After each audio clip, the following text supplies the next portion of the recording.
बृहस्पतिवार का व्रत करने से मनुष्य की सब मनोकामना पूर्ण होती है। इसके व्रत करने से देवगुरु महाराज बृहस्पति प्रसन्न होकर व्रतकर्ता को विद्या, बुद्धि, धन धान्य और पुत्र पौत्र आदि से संपन्न कर उसके सब मनोरथों को पूर्ण करते हैं। इसमें कुछ भी संशय नहीं है। गुरु बृहस्पति देवताओं के भी देवता और महान शक्तिशाली हैं। जो लोग बृहस्पतिवार का व्रत करते हैं उनका परिवार सर्वदा सुखी रहता है और उनके घर में सर्वदा शांति बनी रहती है। अतएव यह व्रत सब व्रतों में उत्तम और बहुत ही फलदायक है। स्त्री हो या पुरुष सभी के लिए यह व्रत सुखदायक एवं हितकारी है, क्योंकि इसके स्वामी देवताओं के गुरु बृहस्पति जी हैं। जिन लोगों ने बृहस्पतिवार का व्रत किया उन सबके मनोरथ पूर्ण हुए। जय बृहस्पति देव। बृहस्पति देव के व्रत की विधि। जो स्त्री पुरुष बृहस्पतिवार का व्रत करें उन्हें बृहस्पतिवार के दिन सिर नहीं धोना चाहिए, अर्थात सिर में मिट्टी तथा साबुन आदि न लगाना और न सिर मलना चाहिए। बृहस्पतिवार के व्रती को दिन में एक ही समय का आहार भोजन करना योग्य है। व्रत करने वाले को विष्णु भगवान की पूजा करनी चाहिए तथा जहाँ कहीं बृहस्पति की मूर्ति स्थापित हो वहाँ जाकर उनकी मूर्ति का पूजन करें और जहाँ न हो वहाँ इनके नियमानुसार तो सर्वत्र पूजा करने योग्य है। इनके व्रती को भोजन हेतु चने की दाल, चने का हलवा और केला आदि इस प्रकार पीला आहार ग्रहण करना चाहिए। व्रती को योग्य है कि उस दिन नमक का सर्वथा ही परित्याग करे। वह पीले वस्त्र पहने, पीले पुष्प चढ़ाने के लिए ले, पीले फल लेवे और इस प्रकार पीला चंदन, पीला वस्त्र और पीले फूल से ही बृहस्पति देव का पूजन करे। हाथ में चने की दाल, गुड़ और पीला फूल लेकर बड़े प्रेम से बृहस्पति जी की इस कथा को सुने। मनुष्य पीले वस्त्र में चने की दाल, बतासा और धातुओं में सोना अथवा पीतल लेकर बृहस्पति भगवान को अर्पण कर पूजा करे। पश्चात कथा सुने। यही बृहस्पति भगवान की पूजा की विधि कही गई है। बृहस्पति भगवान की प्रसन्नता के लिए बृहस्पति के दिन व्रत करके श्री विष्णु भगवान की पूजा करें और यदि ऐसा अवसर उपलब्ध न हो तो केले के वृक्ष में जल डालें। बृहस्पति जी की कथा सुनने और पूजन करने में व्रत करने वाले को मन, वचन और कर्म से सर्वथा ही शुद्ध रहना चाहिए और जब तक कथा सुने वहां से उठे नहीं और न बोले, अर्थात मौन भाव से सुने। इस प्रकार बृहस्पति जी से उनमें विश्वास और हित कामना की भावना रखें। बृहस्पति देव की प्रसन्नता के लिए व्रती हो अथवा कोई भी दुखी हो या सुखी मनुष्य पोखराज की अंगूठी धारण करे। इससे बृहस्पति जी उस पर प्रसन्न होते हैं। बृहस्पति जी के लिए पीला ही नैवेद्य अर्पण करना चाहिए। बृहस्पति व्रत रखकर स्नान आदि से निवृत्त हो इस कथा को सुने तथा सब पीली वस्तुओं से मूर्ति के न होने पर केले का पूजन करें। इस प्रकार बृहस्पति जी को पीला पेड़ा, गुड़, चने की दाल, पीला वस्त्र तथा पीला नैवेद्य अर्पण कर अपनी भलाई के लिए बृहस्पति जी का दर्शन कर उनसे प्रार्थना करें। लोगों में वही पीला प्रसाद वितरण करें। इसमें श्रद्धा भक्ति सहित जितनी जिनकी शक्ति हो उसके समान ही पूजन करें, तो इससे बृहस्पति भगवान प्रसन्न होते हैं। जय बृहस्पति देव। बृहस्पति देव की व्रत कथा।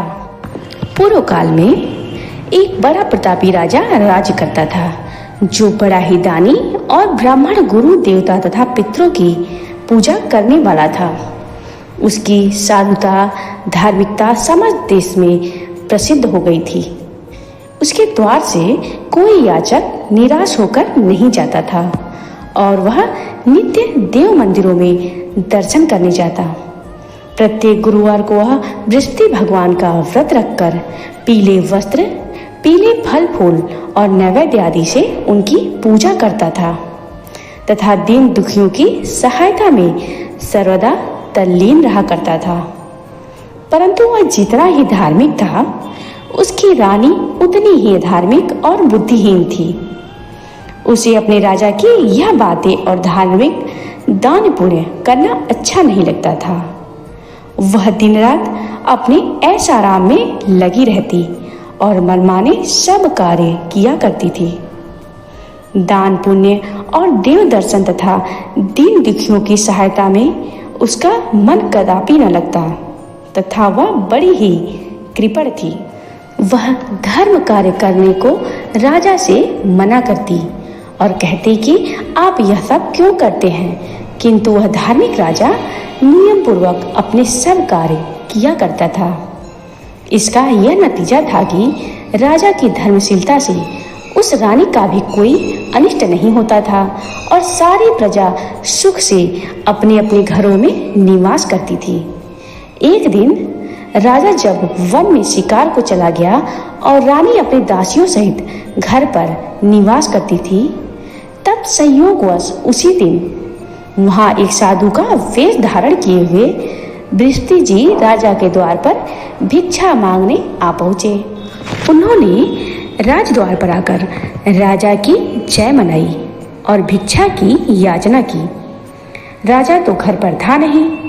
रानी ने कहा, हे साधु, जाइए, इस समय राजा यहाँ नहीं है जो भिक्षा और दान देते हैं, बिना उनके कौन देगा।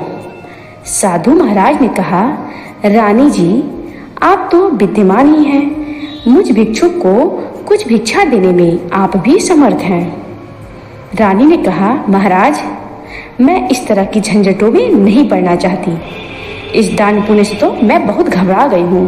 व्यर्थ एक पवारा खड़ा रहता है, फिर मुझे गृह के कामों में भी अवकाश नहीं मिलता।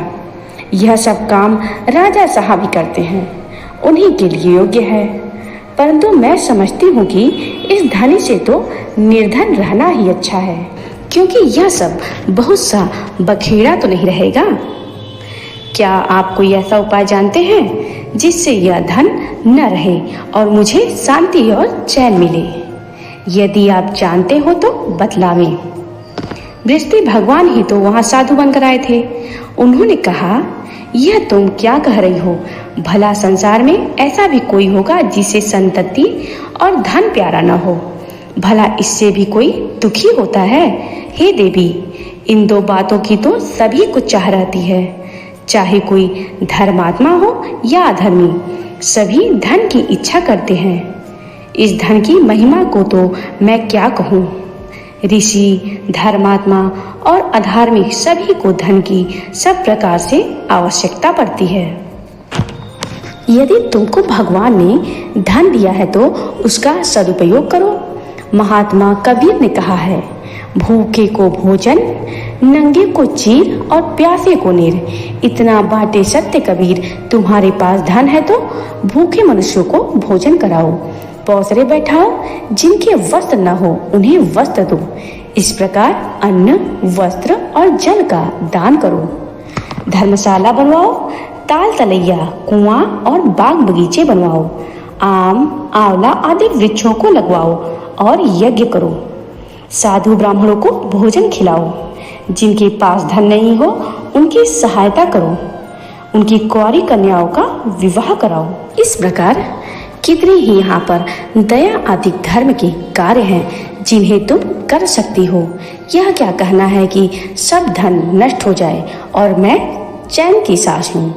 मैं सर्वप्रथम आपको यही कहूँगा कि आप इस प्रकार के कर्मों से अपने कुल और नाम को उज्जवल कर लो, इस मनुष्य जन्म को सार्थक कर लो। मनुष्य के अच्छे कर्म ही उसके लोक परलोक में सहायक होते हैं और अंत में जब शरीर त्याग करता है तब स्वर्ग को जाता है। वहाँ उसे नाना प्रकार के सुखों की प्राप्ति होती है। परंतु साधु महात्मा की इस बात का उस रानी पर कोई प्रभाव न पड़ा। उसने कहा, नहीं महाराज, मुझे इतना धन नहीं चाहिए जिसे मैं इतना यत्न करके उठाऊं और रखूं तथा उसे फिर दान दे डालूं, अथवा आपने जो कहा इतना पाखंड करूं।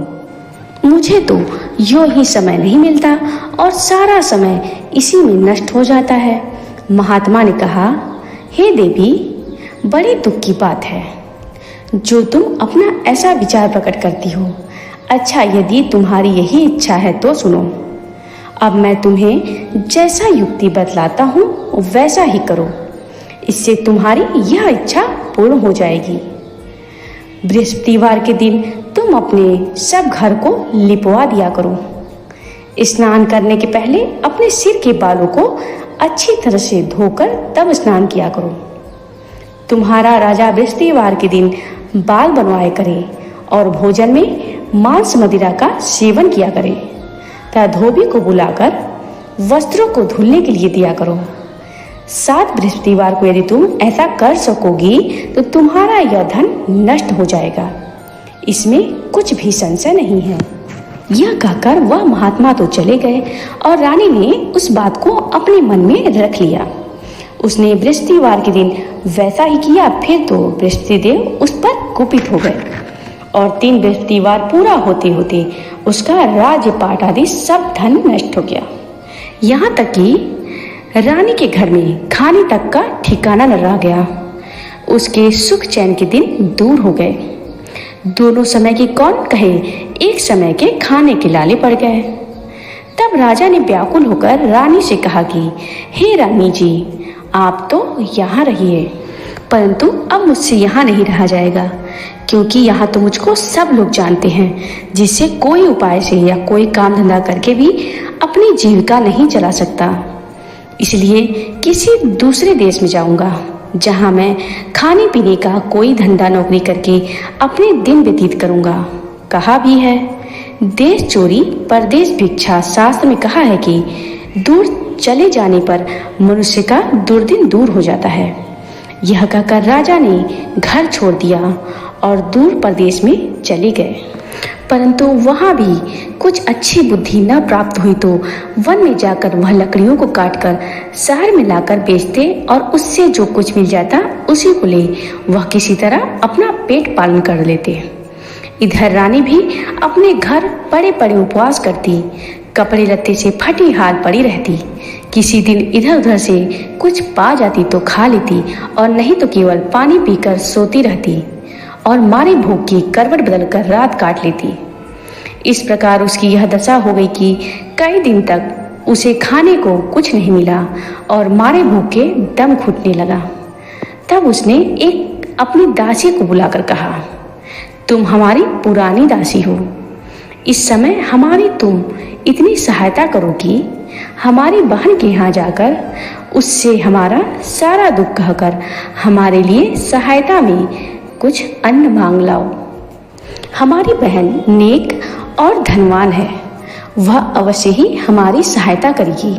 यदि वह कुछ सहायता कर देती तो हमारे कुछ दिन खाने को हो जाता, और नहीं तो 10 पान से बेझड़ी मांग लाना।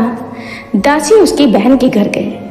जिस समय वह दासी उसकी बहन के पास पहुंची, उसी समय वह बृहस्पति देव का व्रत किए कथा सुनने को बैठी थी। उसने उसी समय कहा कि हे रानी, मैं आपकी बहन के पास से आई हूँ। आपकी बहन इस समय बड़े कष्ट में है, आप उसकी कुछ सहायता करें, और नहीं तो 5-10 सेर बेझड़ी उनके लिए दे देवे तो कुछ दिन कट जाएंगे।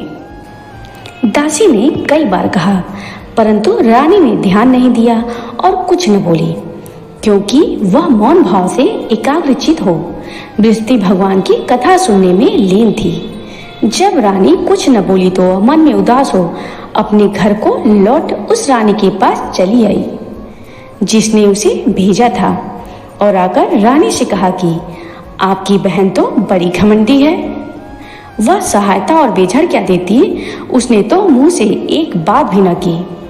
उसे सुन रानी ने कहा, यह उसका दोष नहीं है, यह सब अपने बुरे दिन की बात है। जब बुरे दिन आते हैं तब तीर भी पहाड़ बन जाता है और मित्र भी शत्रु हो जाते हैं तथा कोई भी उस दुखी का साथ नहीं देता। इधर तो यह बात हुई। उधर जब वह रानी बृहस्पति की कथा सुनकर उठी तो उसे ख्याल हुआ कि मेरी बहन की दासी आई थी और व्रत की कथा सुनने में मैंने उससे कुछ बात भी नहीं की। इस बात को विचार कर वह किंचित शांत रही और जानकर भाव भक्ति से पूर्ण सब प्रेम विष्णु का पूजन किया। उसने भगवान की पूजा की। विसर्जन कर वह सीधे अपनी बहन के घर गई और कहा कि हे बहन, तुम्हारी दासी मेरे पास आई थी, परंतु मैं बृहस्पति देव का व्रत किए बैठी थी और मौन भाव से कथा सुन रही थी। उस कथा में जब तक कथा पूरी न हो जाए बोला भी नहीं जाता और न वहां से उठा जाता है।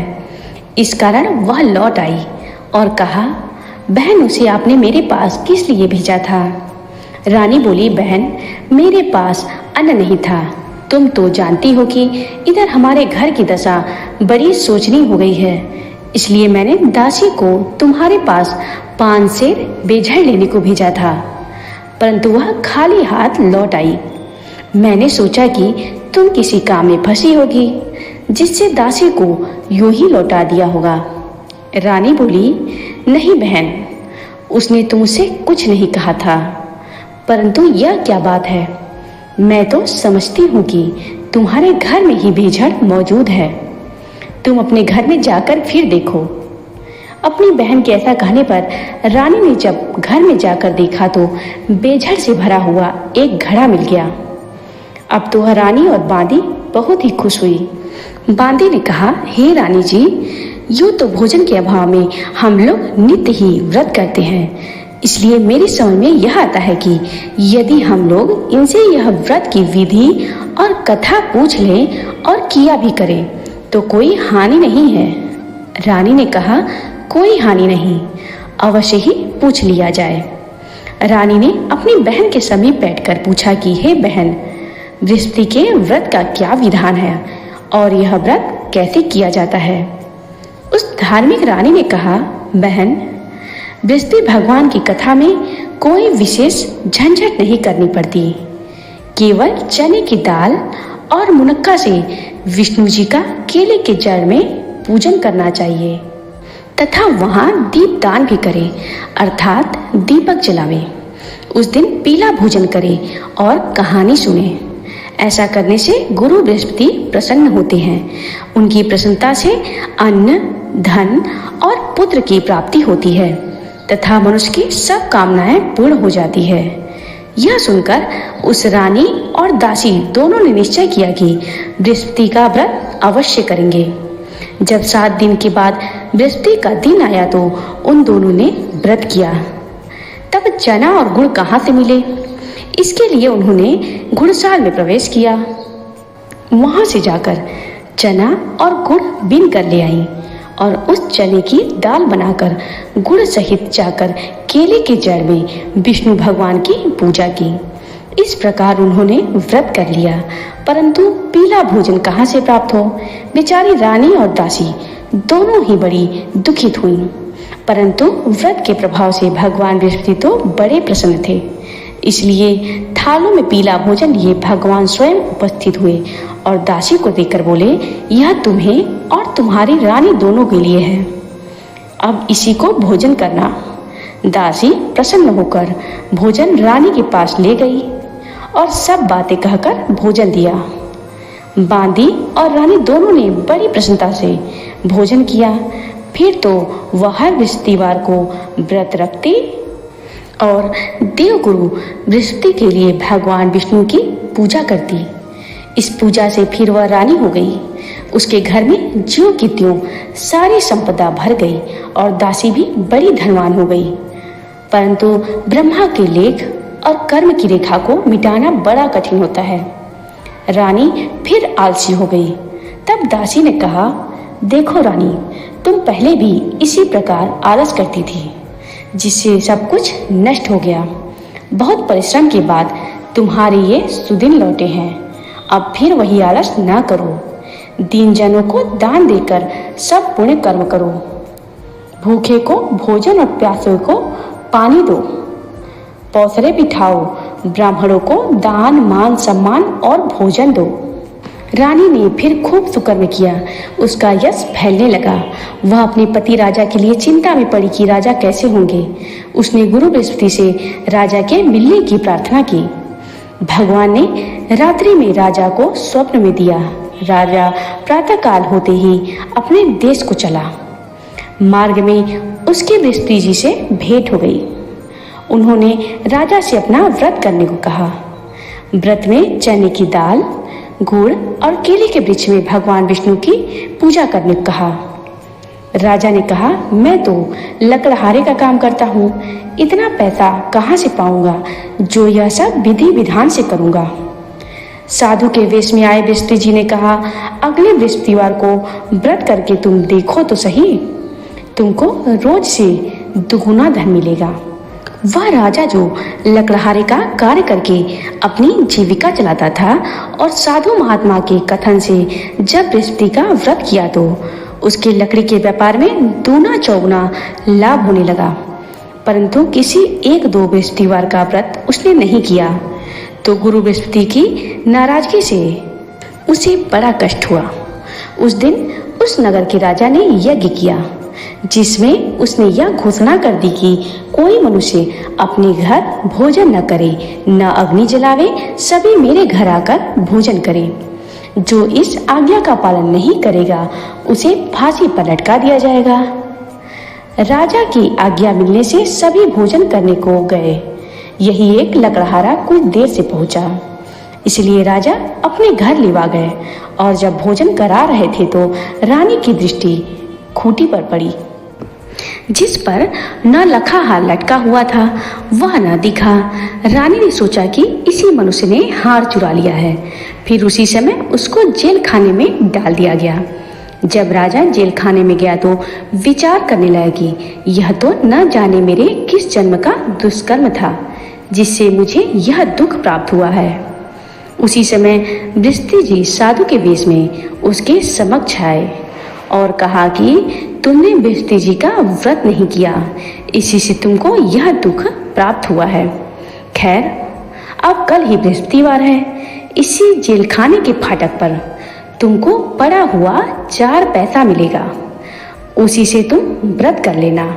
और उधर राजा को स्वप्न दिया कि हे राजा, तुमने जिस व्यक्ति को जेल खाने में डाला है वह सर्वथा निर्दोष है और वह राजा है, उसको छोड़ दो। रानी का हार उसी खूंटी पर है, यदि नहीं छोड़ोगे तो तुम्हारा राज्य नष्ट हो जाएगा। राजा ने स्वप्न देखकर सवेरे उठकर देखा तो हार खूंटी पर दिखाई दिया। उसे देखकर राजा ने प्रसन्न होकर लकड़हारे को बुलाकर क्षमा मांगी तथा उसे राजा के योग्य सुंदर वस्त्राभूषण देकर विदा किया। राजा अपने नगर को चला गया। जब वहां पहुंचा तो क्या देखता है कि अब तो यहाँ सब जगह सुख छाया हुआ है। चलते चलते वह घर पर आए। यहाँ रानी ने राजा के स्वागतार्थ पहले ही से बादी को द्वार पर भेज दिया था। बादी बड़े स्वागत से राजा को महल में लिवा गई। राजा ने क्रुद्ध हो रानी से पूछा, यह धन वैभव तुमको किस प्रकार मिल गया? उसने कहा, यह सब गुरु बृहस्पति के व्रत करने की महिमा है। राजा ने कहा, बड़ी अच्छी बात है। अब तो मैं भी व्रत नियम पूर्वक करूंगा और यहाँ तक कि सर्वदा राजा के दुपट्टे में चने की दाल बंधी रहती थी और दिन में 3 बार गुरु महाराज की कहानी कहा करता था। एक दिन वह राजा घोड़े पर सवार होकर अपनी बहन के घर उसे देखने चला। मार्ग में उसने देखा कि एक मुर्दे को लेकर कुछ लोग शमशान को जा रहे थे। राजा ने कहा, अरे भाइयों, जरा ठहर जाओ और बृहस्पति भगवान की कथा सुन लो। उसे सुन उन सबों को आश्चर्य हुआ, परंतु राजा ने कहा सुनकर सबको रोक लिया और कहानी आरंभ की। जब कहानी आधी पहुंची तो मुर्दा हिलने लगा और कहानी ज्यों ही समाप्त हुई वह राम राम कह के उठ खड़ा हुआ। राजा वहां से आगे बढ़ा तो एक किसान जो हल जोत रहा था, राजा ने उसे कहानी सुनानी चाहिए तो उसने कहा, वाह, मैं अपना हल चलाऊं कि तुम्हारी कहानी सुनूं। राजा ज्यों ही आगे बढ़ा कि उसके हल के बैलों में से एक बैल पछाड़ खाकर गिर गया और उसके पेट में भयंकर दर्द होने लगा। उसी समय उसकी माँ उसके जलपान के लिए जो रोटी और पानी लेकर आई तो उसके पेट में दर्द होता पाया और जब पूछा तो बेटे ने सब बात कह सुनाई। बुढ़िया ने दौड़कर उस घुड़सवार राजा को बुलाया और कहा कि मैं आपकी कहानी सुनूंगी, मुझे सुनाओ। राजा बुढ़िया के खेत पर कहानी सुनाने को लौट आया और ज्यों ही कहानी कहने लगा कि उस किसान का बैल उठ खड़ा हुआ तथा किसान के पेट का दर्द भी बंद हो गया। राजा अपनी बहन के घर आया। बहन ने उसका बड़ा स्वागत किया। समाचारों के आदान प्रदान तथा परस्पर वार्तालाप करते हुए सुख से सोकर सबने रात्रि व्यतीत की। दूसरे दिन सवेरा होने पर राजा उठा तथा अन्य सभी लोग उठकर अपने काम काज में लग गए। तब राजा, जो गुरु बृहस्पति का बड़ा ही भक्त था, उसने अपनी बहन से कहा कि हे बहन, बृहस्पति की कथा किसी ऐसे मनुष्य को सुनाना चाहता हूँ जिसने भोजन न किया हो। बहन ने कहा, भैया, यहाँ बहुत ही तड़के सब लोग भोजन कर लेते हैं, फिर भी मैं तलाश करती हूँ। उसने देखा कि पड़ोस में जो कुम्हार रहता है उसका बेटा बहुत बीमार था, जिससे 3 दिन से उसके घर वालों ने मारे दुख के भोजन नहीं किया था। रानी ने कुम्हार से कहा कि तुम मेरे भाई से गुरु बृहस्पति की कहानी सुन लो, क्योंकि तुम लोगों ने अभी तक भोजन जलपान कुछ भी नहीं किया है। कुम्हार ने कहा, बहुत ठीक है। राजा से कहानी सुनने को आया। राजा ने उसके घर जाकर बृहस्पति की कहानी सुनाई। उसके प्रताप से उसके लड़के की सारी बीमारी दूर हो गई और उसे आराम हो गया। लोग राजा से प्रार्थना करने लगे। दूसरे दिन जब राजा अपने घर को चलना चाहा तो उसने बहन से चलने को कहा। बहन ने अपनी सास से ज्यों ही आज्ञा मांगी तो उसने कहा, अच्छा, तू जा, परंतु अपने बच्चे को न ले जाना, क्योंकि तेरा भाई संतान रहित है। तब बहन ने अपने भाई से कहा कि भैया, मैं तो चलूंगी, परंतु मेरे बच्चे लोग नहीं जा सकेंगे, क्योंकि माता जी की आज्ञा नहीं है। राजा बोला, जब बच्चे ही नहीं जाएंगे तब तुम ही चलकर क्या करोगी। राजा अपने घर को लौट आया और राजा ने अपनी रानी से कहा कि मैं संतान ही हूँ, जिससे लोग मुझसे परहेज करते हैं। रानी ने कहा, घबराइए नहीं, बृहस्पति भगवान की कृपा से हमें भी संतान की प्राप्ति होगी। फिर तो उसी रात्रि में राजा को संतान प्राप्त होने के लिए स्वप्न हुआ। रानी गर्भवती हुई और ठीक 9वें महीने में उसे पुत्र रत्न की प्राप्ति हुई। रानी की बहन भी आई और राजा की बहन भी आई। जो लोग उनके संतानहीन होने से घृणा करते थे वे लज्जित हुए और घर आकर खान पान में सम्मिलित हो राजा रानी को बधाई देने लगे। इस प्रकार बृहस्पतिवार व्रत करने से गुरु बृहस्पति मनुष्य की सब कामनाएं पूर्ण कर देते हैं। बोलो बृहस्पति भगवान की जय। इस कथा को सुनने मात्र से ही गुरु बृहस्पति देव की कृपा प्राप्त होती है और सभी की सब इच्छाएं पूर्ण होती है। जय बृहस्पति भगवान। गुरु बृहस्पति की दूसरी कथा। पूर्व काल में एक बड़ा ही गरीब ब्राह्मण था। उसको कोई संतान न थी, कारण कि उसकी स्त्री बड़ी मलिन स्वभाव की थी। प्रातः सोकर उठते ही वह सर्वप्रथम भोजन करती, फिर दूसरा कार्य करती। यह देखकर वह ब्राह्मण बड़ा दुखी रहता। कुछ समय बाद उसकी स्त्री को एक कन्या उत्पन्न हुई। वह कन्या एक कन्या रत्न थी। वह कन्या ज्यों-ज्यों बड़ी हुई उसका स्वभाव निखरता गया। नित्य प्रातः उठते ही नित्य कर्म स्नान आदि करती और भगवान विष्णु की पूजा के साथ प्रति बृहस्पति को गुरु बृहस्पति का व्रत भी किया करती थी। जब वह विद्यालय में पढ़ने जाती तो अपने हाथ में एक मुट्ठी जौ भर के ले जाती और मार्ग में डाल देती। उसके सब जौ सोने के हो जाते और वह जब पढ़कर लौटती तो उन्हें बीनकर अपने घर ले आती। एक दिन वह बालिका जौ को सूप में रखकर फटकने लगी। तब उसके पिता ने कहा, बेटी, सोने के जौ को फटकने के लिए सोने का सूप भी होना चाहिए। उसके दूसरे दिन बृहस्पति का दिन पड़ता था। उसने नित्य की भांति गुरु बृहस्पति का व्रत किया और एक मुट्ठी जौ ले जाकर मार्ग में छींट दिया तथा कहा कि हे गुरु, यदि मैं सच्चे मन से आपका व्रत करती हूँ तो उसके प्रताप से आप एक सोने का सूप भी दीजिए। जब वो कन्या पाठशाला से लौटकर जौ बटोरने लगी तो गुरु बृहस्पति की कृपा से उस दिन उसे सोने का सूप भी मिल गया। दूसरे दिन जब वह कन्या सोने के सूप में उन सोने के जौ को फटक रही थी तो उस शहर का राजकुमार उधर से आ निकला। जब वो कन्या को देख और उसके रूपशील एवं गुणों को देखकर उस पर मोहित हो गया और अपने घर आकर बीमारी का बहाना करके लेट गया। जब यह समाचार उसके पिता को मिला तब रानी ने आकर उससे उसकी बीमारी का कारण पूछा तो राजकुमार ने बताया कि मुझे कोई रोग या कष्ट नहीं है, मैं केवल यही चाहता हूँ कि जो राजकन्या सोने के जौ को सोने के सूप में फटक रही थी उससे मेरा विवाह हो जाए।